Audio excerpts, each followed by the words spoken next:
우리의 삶을 준비하시고 계획하시고 주관하여 주셔서 우리가 복된 삶을 누리는 줄 믿습니다.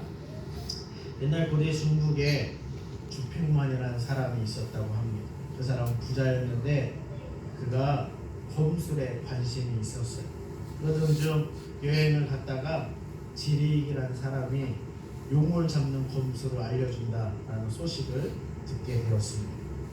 실제로 찾아가 보니 검술 실력이 정말 대단한 거예요. 그래서 그날로 그 지리익이라는 사람의 제자로 들어가 3년 동안 각고해드려 끝에 마침내 용을 잡는 도lum검법을 익혔습니다. 그동안 그가 쌓았던 천금의 부는 다 탕진하고 오로지 남은 것은 한 자루의 검과 검법뿐이었습니다. 정말 그는 자신의 검법으로 용을 죽일 수 있을까 궁금했습니다. 그래서 평생을 용을 만나기 위해 찾아다니다가 결국은 만나지 못하고 생을 마감했다라는 그런 이야기가 있습니다. 이 주팽만을 아는 사람들은 상상 속에 용을 잡으려고 가사는 탕진했던 기껏 재주를 배웠으나 그것을 써먹을 때가 없었다라고 도룡질이다라고 그렇게 불렀다고 합니다. 여러분, 우리가 어쩌면 헛된 것, 정말 잡히지 않을 그것을 잡고 또한 살아가려고 하고 있지는 않습니다. 어떤 영화를 이루었다고 해도 그 모든 것이 또한 헛될 것이라는 것이죠. 여러분처럼 예수 그리스도가 주님이 우리에게 주시는 평안과 은혜가 아니면 세상의 그 어떤 것을 통해서도 우리가 결국 그 모든 것을 이룰 수 없다라는 것입니다. 우리의 삶에 실제로 잡을 수 없는 것을 잡으려고 쫓아갈 때가 많이 있습니다. 그러나 성경은 우리에게 다 기한이 있다라고 말씀하고 있습니다. 다 기한이 있다. 즉 우리가 세상에 있는 그 무엇도 우리가 진정으로 얻을 수 없다, 누릴 수 없다라고 말씀합니다. 세상의 것으로는 우리를 채울 수 없다라고 말씀하죠.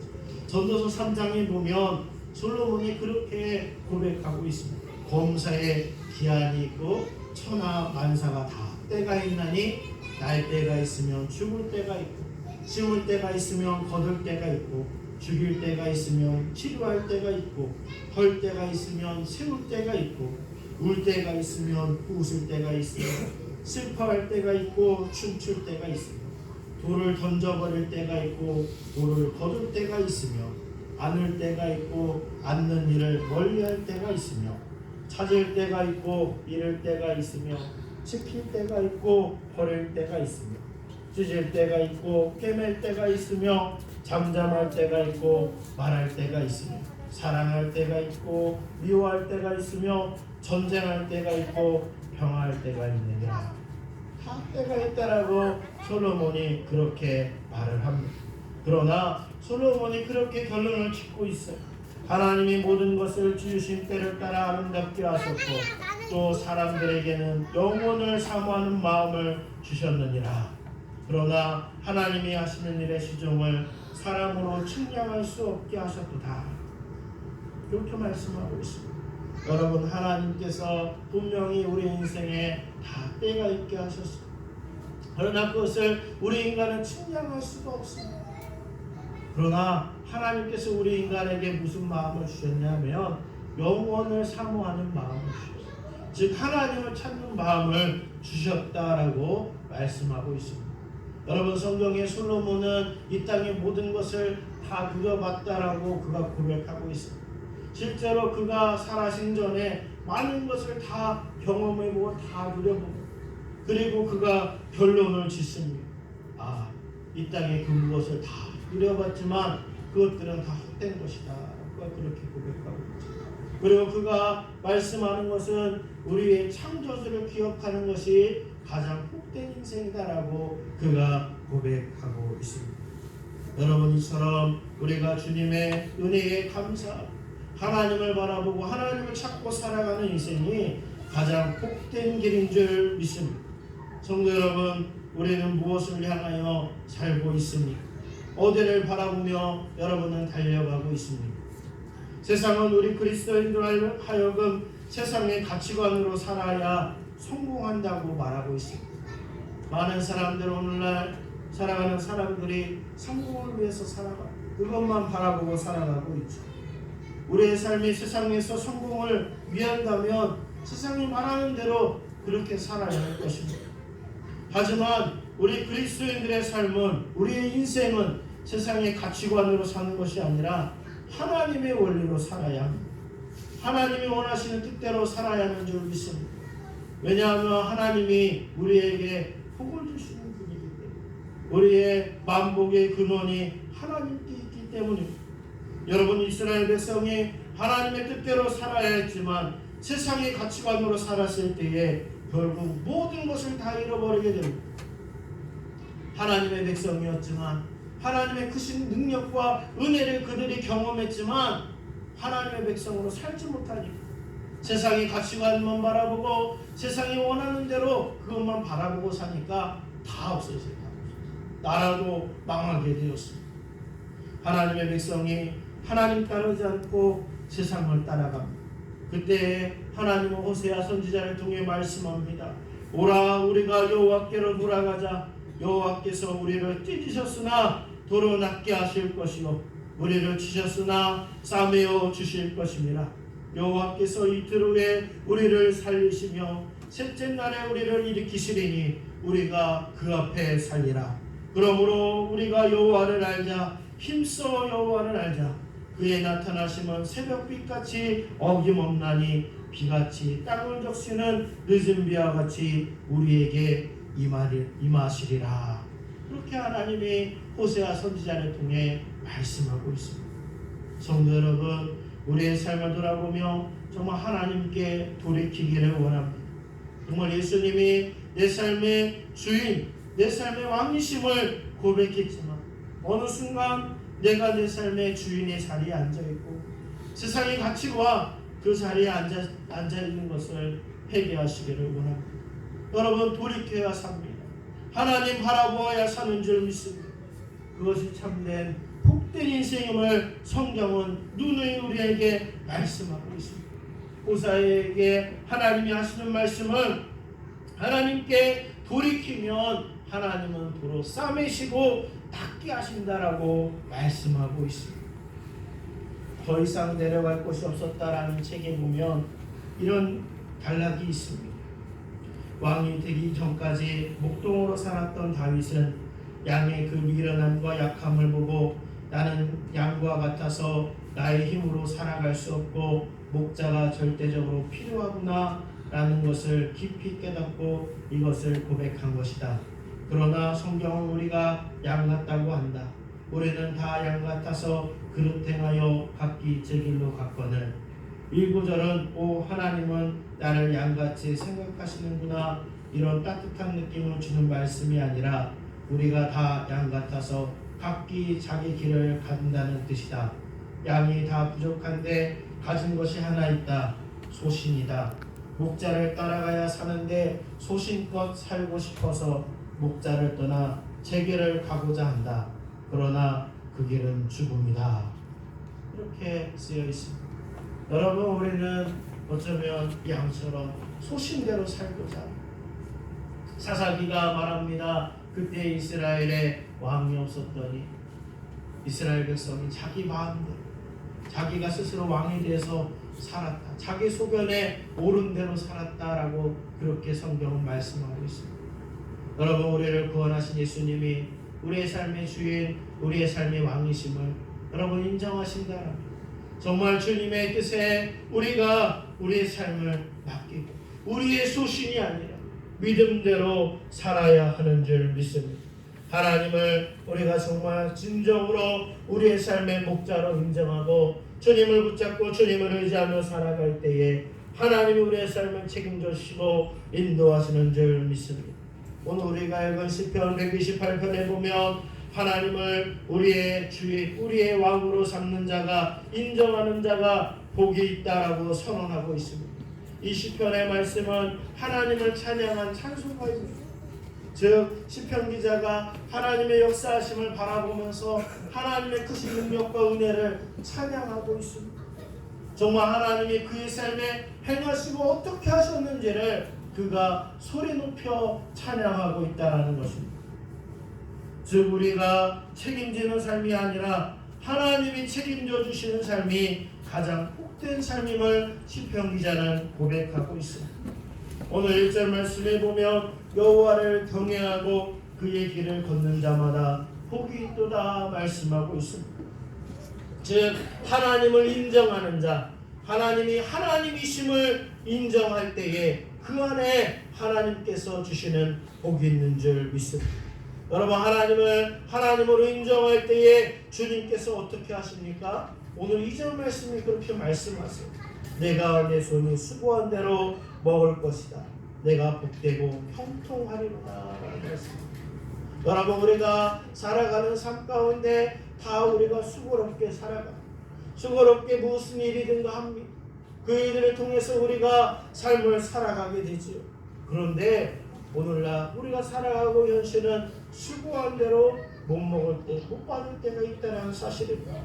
즉 우리가 책임질 수 없는 것이 우리의 인생이죠. 우리가 생각하지도 못한 일들이 우리 가운데 다가옵니다. 그런데 하나님을 경외하는 자, 하나님을 하나님으로 인정하는 자가 바로 그런 것에서 하나님께서 지키시고 보호하시고 책임져 주신다라고 오늘 성경은 말씀하고 있습니다.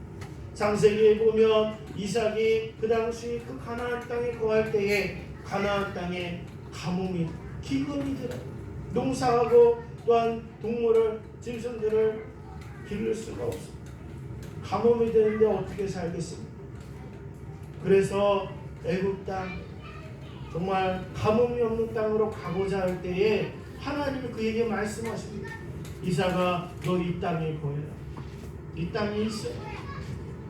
하나님 말씀하세요. 눈앞에 보이는 가뭄입니다. 살아갈 수가 없어요. 그러나 이삭이 하나님의 말씀을 붙잡고 하나님이 하나님 되심을 인정했을 때에 그의 하나님께서 100배나 되는 것을 추수하게 하셨다라고 성경은 말씀하고 있습니다.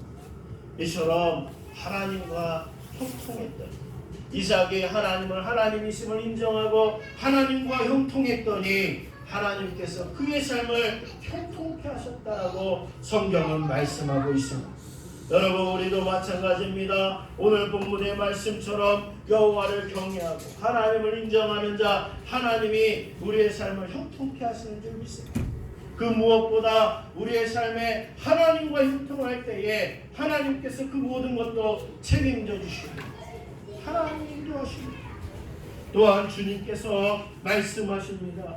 내 집의 안방에 있는 내 아내는 결실한 포도나무 같으니 내 식탁에 둘러앉은 자식들은 어린 감람나무 같으리로다.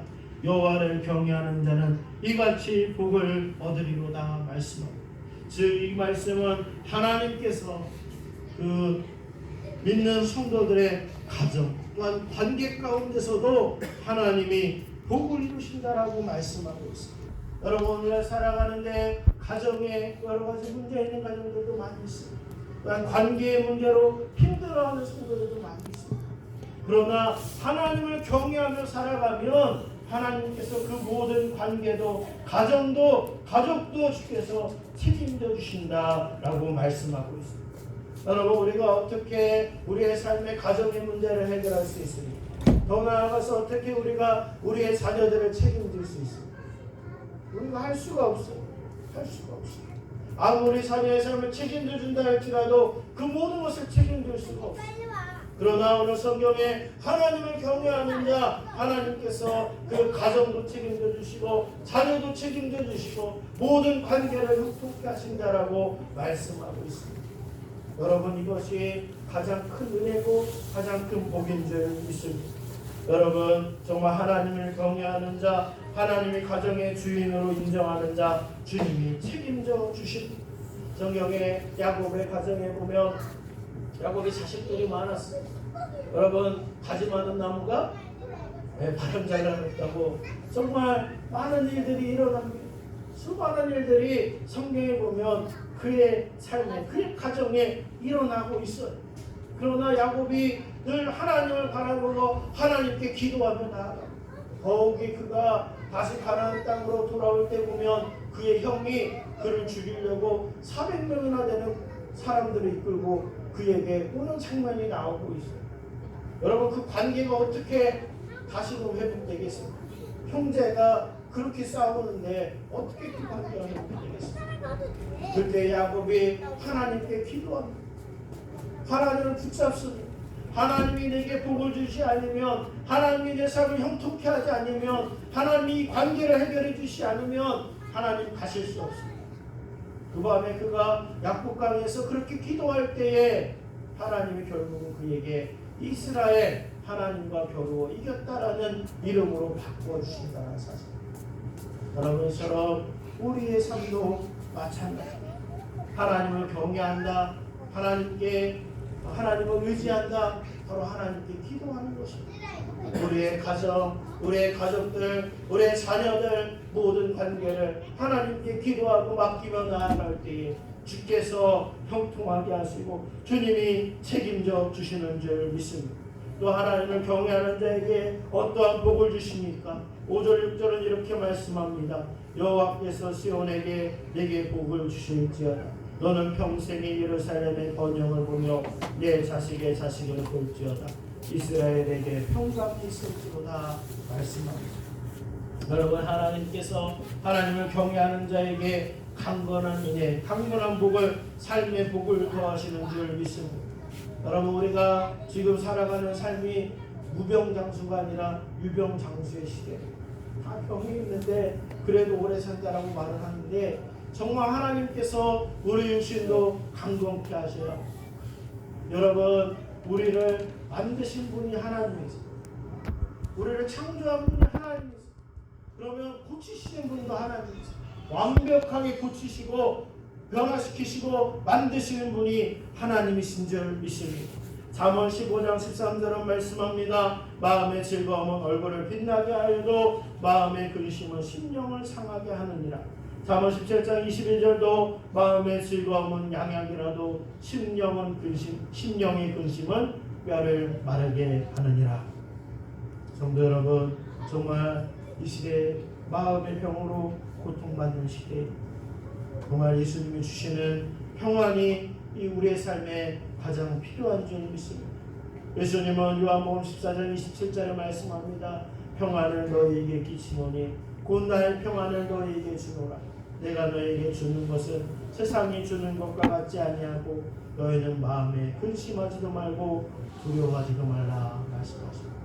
여러분, 예수님이 주시는 평안은 늘 우리와 함께 하시는 평안. 예수님은 우리와 함께 하셔서 우리의 삶을 인도하시고 책임져 주시겠다는 말씀입니다. 여러분, 이처럼 주님의 역사를 경험하기를 원하십니까? 주님께서 주시는 그 은혜와 복을 누리기를 원하십니까? 그러면 여러분, 지금 결단하십시오. 우리가 온전히 하나님을 경외하고 믿음으로 살기를 원합니다. 어제 2019년도도 하나님의 은혜 가운데 살았습니다. 2020년도 우리가 무슨 일이 일어날지 모릅니다. 그러나 우리의 삶이 하나님 손 안에 있으며 하나님이 지키시고 인도하심을 믿습니다. 그럼 오늘 말씀처럼 하나님을 경외하며 그의 길을 걷는 자마다 복이 있는 줄 믿습니다. 2020년도도 하나님을 경외하며 하나님의 역사를 이루며 승리하는 저와 여러분들의 삶이 되시기를 원합니다. 진정으로 2020년도의 새해에도 주 예수님과 동행하심으로 예수님이 진정 우리의 삶의 주인, 왕이 되시고 목자 되심을 인정하셔서 하나님의 크신 사랑과 역사와 은혜를 누리시는 저와 여러분들의 삶이 되시길 주님의 이름으로 축원합니다. 아멘. 기도합니다. 사랑의 주님, 감사합니다. 주님의 크신 사랑과 은혜를 찬양합니다. 2019년도도 하나님의 은혜 가운데 살았습니다. 이제 2020년도도 우리가 기도로 준비하며 나아갑니다. 주여, 주님을 의지하오니 하나님께서 오늘 시편 128편의 말씀이 새해에 정말 우리 모든 성도들, 오늘도 주 앞에 나온 모든 자들에게 다 이루어지게 하여 주시옵소서. 주님의 크신 사랑과 은혜가 충만하게 하시사 늘 믿음으로 설 수 있도록 역사하여 주시옵소서. 주님께 맡기오며 예수님의 이름으로 예수님의 이름으로 기도합니다. 아멘. 우리 오늘 다시금 우리 기도를